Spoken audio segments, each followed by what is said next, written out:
Good morning, Radhe Radhe friends. कैसे हो आप सभी? वीडियो अच्छी लगे तो लाइक कमेंट ज़रूर करें। तो कल राजमाता ने गंदगी फैलाई, खूब गाली गलौज किया और वो पीछे हट गई। पीछे हटने के कारण भी था उनका कमेंट सेक्शन। आप उनके कमेंट को देख लेना, इतना गंदा बोल रहे थे लोग। बोल रहे थे कि टीचर फैमिली से ये लोग उम्मीद नहीं कर रहे थे, ऐसा वैसा बहुत कुछ बोला। लेकिन एक बात मैं बोलूँगी कि क्या एक ही आदमी की गलती है यहाँ पे? क्या राज फैमिली की गलती है? और क्या टीचर होना गुनाह है? क्या टीचर लोगों को गुस्सा नहीं आता? क्या टीचर लोगों को गाली नहीं आता? मतलब कोई टीचर हो जाए तो क्या वह समाज का ठेका लिया हुआ है कि वो लोग गाली दे के निकल जाएं, उसकी बहन बेटियों को कुछ भी बोल दें और वो गाली नहीं देगा? अगर मैं यहाँ पे कहूँ तो राजमाता ने जो गाली गलौज किया है उसको हम जस्टिफाई नहीं कर सकते, पर क्यों दिया है उसका भी रीज़न तो आप लोग को समझ में आना चाहिए। जमोली आंटी ने सबसे पहले उत्पात मचाना शुरू किया, हद से ज़्यादा उत्पात मचाना शुरू किया। ये राजमाता नहीं आई थी किसी के बेटा बेटी के कैरेक्टर पर, सबसे पहले आई थी जमोली आंटी। अब पता है यहाँ पे राजमाता ने जमोली आंटी से भी ज़्यादा गंदगी बक दी उस वीडियो में, बहुत ज़्यादा बक दी। तो भगवान भी कहते हैं जब 99 गाली आ जाए तो 100वें गाली में सिर उड़ा दो। तो इंसान है, कलयुग है, तो कलयुग में कोई सती के अंदर बैठा नहीं है कि उसके अंदर सती और शक्ति है, बहुत सबर है, किसी के अंदर सबर नहीं है। तो यहाँ पे ये जो कह के झंडा उठाया जा रहा टीचर फैमिली ने गंदगी की, टीचर फैमिली ने गंदगी की, कोई टीचर नहीं है, आंटी हॉस्टल चलाती थी। और रही बात टीचर से पहले, वो माँ है, और माँ बच्चे चाहे कितने भी खराब हैं, अगर उनकी बात आएगी तो माँ कुछ भी बोलेगी, किसी हद तक जाएगी। तो इसीलिए कहते हैं कि गाली दो तो उसको सुनने की भी ताकत रखो। जब जमोली आंटी ने उनको धंधे पे बिठाया, उनको अम्बाला भेज रही थी कि वहाँ वो जाती ये करने, सड़क पे भेज रही थी, जब जमोली आंटी उनकी बहू को उल्टा सीधा बोल रही थी तो उधर से आंटी ने भी बोला कि ऑर्केस्ट्रा में जाओ, तुम अपने बेटे की नाभि चाटती हो, तुम इससे पैदा की। क्योंकि ये सारी बातें जमोली आंटी ने बोल रखा था उन्हें, तो उसका पलटवार थोड़ा ज़्यादा आ गया। पर ये गंदगी है, दोनों को बोलूँगी कि जमोली आंटी और ये, इन्होंने खूब गंदगी मचाई। उसके बाद ये लोग साइड हो गई गंद मचा के। उसके बाद इनकी बेटी आई जमोली आंटी की, उन्होंने भी बड़ा ज्ञान दिया रंग रूप पे कि ऐसे नहीं बोलना चाहिए मेरी मम्मी को। आपकी मम्मी ने किसके रंग रूप पे पहले बात की थी? राजमाता की बेटी पर। तो आप ज्ञान देने से पहले ना अपने मम्मी को ज्ञान दो। यहाँ पे मैंने एक चीज़ दिया, अपना अपना तो सब देख लेते हैं, लेकिन ये भी सोचे कि शुरुआत कौन किया। अब आते हैं यहाँ जगत भैया पर, तो जगत भैया भी नीचता पर उतरे। जगत भैया अगर आप चाहते तो ये गाली गलौज, आपकी मम्मी को बदनामी नहीं होनी पड़ती कि लोग उन्हें गंदे गंदे कमेंट करते, उनको अपना मुँह खराब नहीं करना पड़ता अगर आप लुलिया गाने पर इतना अति न मचाती। अगर देखा जाए जमोली ने 3 वीडियो बनाई थी, तो आप भी बहुत ज़्यादा वीडियो बनाए हैं लुलिया, और आपके तो आस पड़ोस पूरे खानदान ने वीडियो बनाई है। आपको याद है गाड़ी में चलते चलते वो जमोली आंटी का लुलिया गाने पे एक रिएक्शन वाली हैं, आपके ही पीआर हैं, वो बनाई थी वीडियो, उनका दिखाते हुए आप बता रहे कि मतलब आपका नाम लेके बोल रही थी कि उन्हन जैसा लम्हर भतार मांगेली, टुचिन जैसा लम्हर भतार मांगेली। तो फिर तो आंटी आपको लगा के वो रिएक्शन वाली गाली दे दी, तो फिर तो जमोली आंटी भड़केंगी, उनका बेटा भी भड़केगा, फिर वो भी भड़क के सामने आया। तो इसमें गलत क्या है? इसमें किसी को भी आप सही नहीं बोल सकते, दोनों नीचता के हद पार कर गए, दोनों ही नीचता, जमोली आंटी और ये राजमाता। ये लोग भूल गए ना कि ये गांव में नहीं बैठे, एक सोशल प्लेटफॉर्म पे बैठे हैं। इन लोगों का भी एक इज्जत, क्या इज्जत है? राज फैमिली तो पहले से ही नंगी हो गई थी, उन्होंने तो अपने बेटे के अफेयर सारी चीज़ों को लाके वो पहले से ही नंगी हुई पड़ी थी। लेकिन जमोली आंटी, अगर आप बोलें कि आप इज्जतदार घर की हैं, तो आपने भी अपनी इज्जत का कचरा कर लिया। वो 4-5 हज़ार सब्सक्राइबर नहीं मायने रखते, ये मायने रखता कि जहाँ आपका नाम आएगा तो सब लोग यही बोलेंगे कि ये तो बहुत गंदी गालियाँ देती हैं, और वो भी इतनी एक्टिंग कर करके, और इतना मुंह बना बना के आप गालियाँ देती हैं। और रही बात राजमाता, आपकी क्या इज्जत रहेगी? आप तो ज्ञान देने वालों में से थी कि हम कुछ बोलते नहीं, कुछ बोलते नहीं। लेकिन जब आपके मुझ से गुहू, जीबी रोड और ऑर्केस्ट्रा निकला है ना, तो वो सारी चीज़ें लोग याद रखेंगे।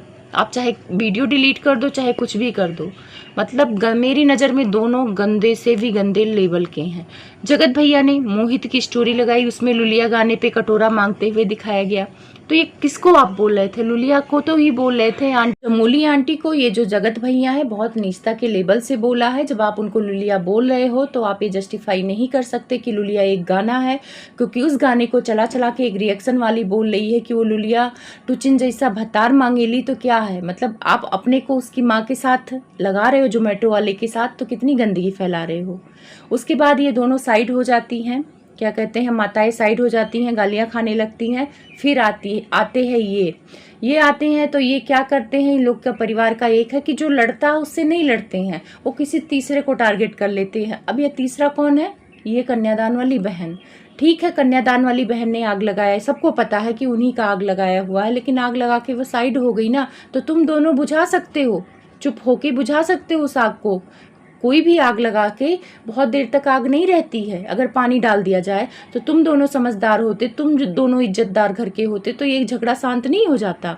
फिर वही रोना रोया कि मैंने बहुत किया, कन्यादान वाली बहन को मशीन दे दिया, ये किया वो किया, उसी के बल पे आज कूद रही हैं। और एक बात बोलूं, कन्यादान वाली बहन भी चमोली की सगी नहीं है। चमोली और जो ये जोमेटो उनका साथ दे रहे हैं कि मैं उसका साथ दूंगा, वो बहुत अच्छी है। अगर अच्छी होती तो वो जगत भैया से फिर नहीं मिल जाती।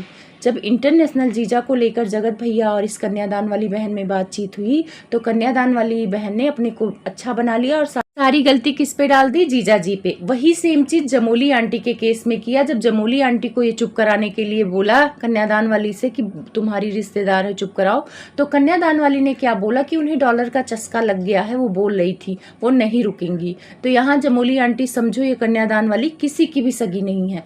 वक्त आने पर आपको भी लात मार के निकल जाएगी। वो छोटा पैकेट बड़ा धमाका जो लोग बोलते हैं सच है, क्योंकि जगत भाभी और जगत भैया लाइव में बोले कि वो बोल रही थी कि इनको डॉलर का चस्का लग गया है, गाली गलौज करेंगे जब तक 1 लाख सब्सक्राइबर है।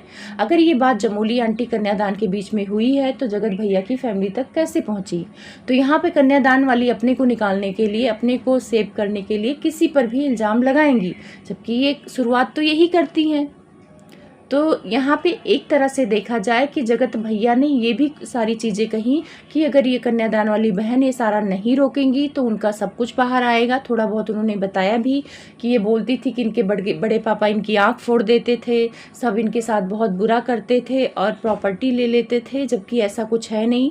जो प्रॉपर्टी है उस पर लोन है, तो अगर उस प्रॉपर्टी पे लोन है तो बिना लोन भरे तो प्रॉपर्टी किसी की होगी नहीं, तो लोन पहले भरो। ये बात जगत भैया ने बोला। तो ये बात मैं भी कह रही हूँ कि लोन वाली प्रॉपर्टी तो किसी को मिल भी नहीं सकती। अगर आप लोन नहीं भरोगे तो बैंक ले जाएगी उस प्रॉपर्टी का।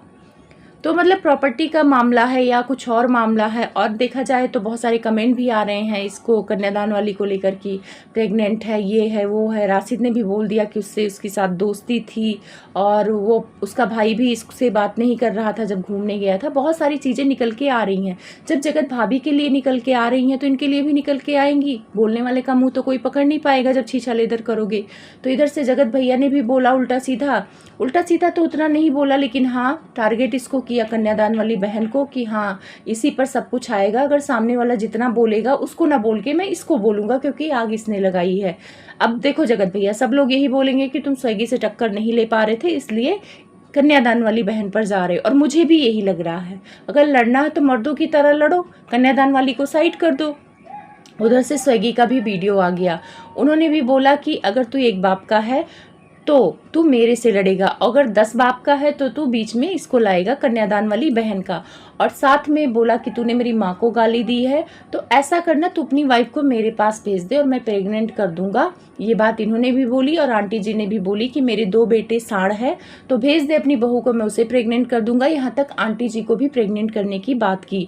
तो अब आप लोग देखो कि कौन सही है। जो एक को अगर आप सही बोलोगे तो आप लोग खुद अपने ऊपर ही गलत कह जाओगे, क्योंकि ये दोनों गलत है। किसी जोमेटो भी पैसों के लालची है और जगत भैया की तो लालची है, ये पूरा परिवार जानता है।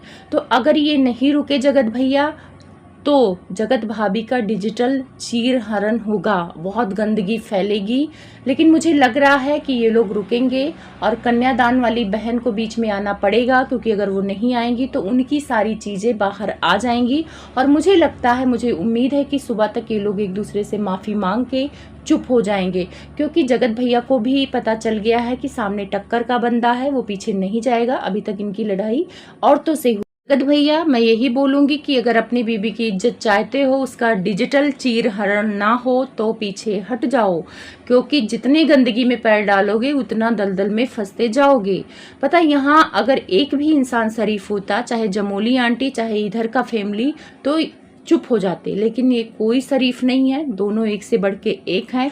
और अगर जगत भैया ने माफ़ी नहीं मांगी या जगत भैया पैर पीछे नहीं खींचे, तो ये जगत भाभी एकदम से बदनाम हो जाएंगी गारंटी के साथ। और सामने कन्यादान वाली बहन भी बदनाम होंगी, उनकी भी चीज़ें निकल के आएंगी। अब दोनों औरतें की इज्जत अगर बचानी है तो जमूली आंटी को भी चुप होना पड़ेगा और जगत भाभी की तरफ से राज फैमिली को भी चुप होना पड़ेगा, तभी ये मामला शांत होगा। और देखना, सुबह तक ये मामला शांत हो जाएगा।